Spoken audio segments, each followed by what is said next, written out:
Hello students, তোমরা যারা গৌরবঙ্গ ইউনিভার্সিটির আন্ডারে সেকেন্ড সেমিস্টারে ছাত্রছাত্রী আছো এবং তোমাদের ফিলোজফি সাবজেক্টটা অর্থাৎ দর্শন তোমাদের এমডিসি কোর্স হিসেবে আছে, আজকের ক্লাসটা তোমাদের জন্য খুবই গুরুত্বপূর্ণ। আজকের ক্লাসে আলোচনা করব তোমাদের একটি 10 মার্কের প্রশ্ন উত্তর নিয়ে মডিউল 1 থেকে।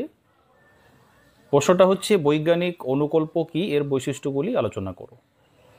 দেখো, তোমাদের যেহেতু নতুন পেপার অর্থাৎ এমডিসি কোর্সের ক্ষেত্রে যে পেপারগুলো হয়ে থাকে সেগুলো কিন্তু নতুন টপিক, এগুলো অর্থাৎ তোমাদেরকে সিলেবাস অনুযায়ী কিন্তু পড়তে হবে।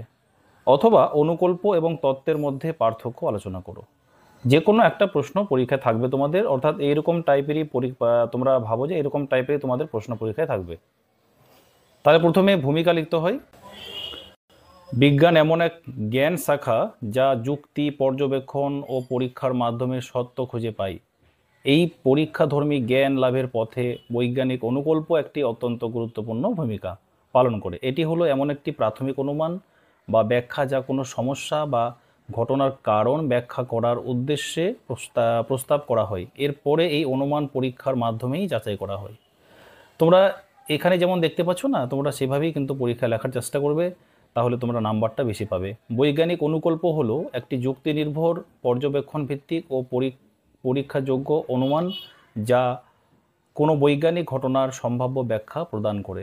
এখানে বৈজ্ঞানিক অনুকল্পের বৈশিষ্ট্য মানে এগুলো পর্যবেক্ষণ থেকে জন্ম নেওয়া, এগুলো বৈশিষ্ট্যগুলো তোমরা 3-4 লাইনে লিখবে। বৈজ্ঞানিক অনুকল্প কোনো কল্পনাপ্রসূত বা এলোমেলো ধারণা নয়, এটি বাস্তব জগতের পর্যবেক্ষণ থেকে উৎসারিত হয়। বিজ্ঞানীরা যখন কোনো ঘটনা একাধিকবার একইভাবে ঘটতে দেখেন বা কোনো অসঙ্গতি লক্ষ্য করেন, তখন তারা তার পেছনে সম্ভাব্য কারণ অনুমান করেন। এই অনুমানই অনুকল্পের ভিত্তি গড়ে তোলে। উদাহরণস্বরূপ, আর্কিমেডিস যখন গোসলের সময় পানির চাপে দেহ হালকা অনুভব করেন, তখন সেই পর্যবেক্ষণ থেকেই বুয়েন্সির শক্তি সম্পর্কে একটি অনুকল্প গড়ে ওঠে, পরীক্ষাযোগ্য বা যাচাইযোগ্য। 2 নম্বর পয়েন্টটা এখানে কি বলছে, এখানে বলা হচ্ছে যে অনুকল্পের একটি মুখ্য বৈশিষ্ট্য হলো এটি অবশ্যই পরীক্ষাযোগ্য, টেস্টেবল হতে হবে। পরীক্ষার মাধ্যমে এই অনুমান সত্য, মিথ্যা বা আংশিক সত্য হিসেবে যাচাই করা যায়। একটি বিজ্ঞানসম্মত অনুকল্পের ক্ষেত্রে পর্যবেক্ষণ, পরিমাপ, বিশ্লেষণের মাধ্যমে তার ফলাফল যাচাইযোগ্য হওয়া উচিত। যেমন জল সূর্যালোকের উপস্থিতিতে তাপ শোষণ করে, এই অনুকল্পকে পরীক্ষার মাধ্যমে সহজেই যাচাই করা যায়।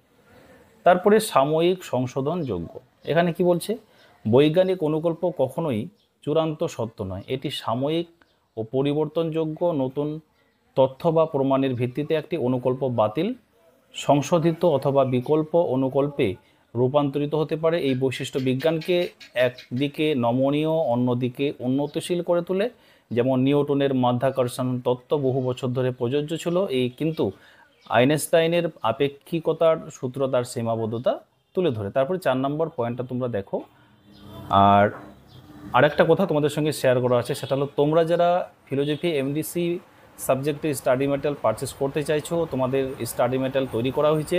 তোমরা এইরকম যে প্রশ্নগুলো দেখতে পাচ্ছ, এইরকম তোমরা পরপর তোমরা স্টাডি মেটেরিয়ালে তোমরা প্রশ্ন অ্যান্সারগুলো পেয়ে যাবে। তাহলে এই নম্বরে যোগাযোগ করে তোমরা সংগ্রহ করতে পারো। আমি এখানে আর পড়ছি না, তোমরা দেখে নাও। জাস্ট দেখো, ইউটিউব যেহেতু একটা ভিডিও দেখার জায়গা, তোমাদের যারা পেড পিডিএফ নিয়ে যারা পড়াশোনা করতে পারে না, তাদের জন্য এটা অবশ্যই ভিডিওটা তাদের জন্য কাজে লাগবে। আর যারা পেড পিডিএফ নিয়ে পড়াশোনা করছে বা যারা তোমরা করছো, অবশ্যই তো তোমরা অবশ্যই পেড পিডিএফ নিয়ে পড়াশোনা করতে পারলে তোমাদের অবশ্যই একটা ভালো নম্বর তোমরা পরীক্ষায় পাবে। তারপরে শেষের দিকে তোমরা লিখবে, এখানে পরিশেষে বলা যায় বৈজ্ঞানিক অনুকল্প বিজ্ঞানের বিশ্লেষণাত্মক পরীক্ষামূলক চরিত্র গঠনে অপরিহার্য ভূমিকা পালন করে। এটি শুধু বৈজ্ঞানিক সত্যের অনুসন্ধান দেখা না, বরং বিজ্ঞানকে একটি গঠিত রূপে গড়ে তোলে। এই অনুকল্প গবেষণার দিক নির্দেশনা দেয়, যুক্তির পথ অনুসরণ করে যুক্তিসম্মত সিদ্ধান্ত গ্রহণে সহায়তা করে। বিজ্ঞানের ধ্যান ধারণা, ভবিষ্যৎবাণী এবং বাস্তব প্রয়োগ সব ক্ষেত্রে অনুকল্পের উপস্থিতি অপরিহার্য। এরকম লিখলে তোমরা কিন্তু 10 নম্বর পেয়ে যাবে। দেখো, আমি পরপর এরকম তোমাদের স্টাডি মেটেরিয়ালটা তোমরা যদি সংগ্রহ করো এরকম পেয়ে যাবে। দেখো, পরের প্রশ্ন এখান থেকে আছে,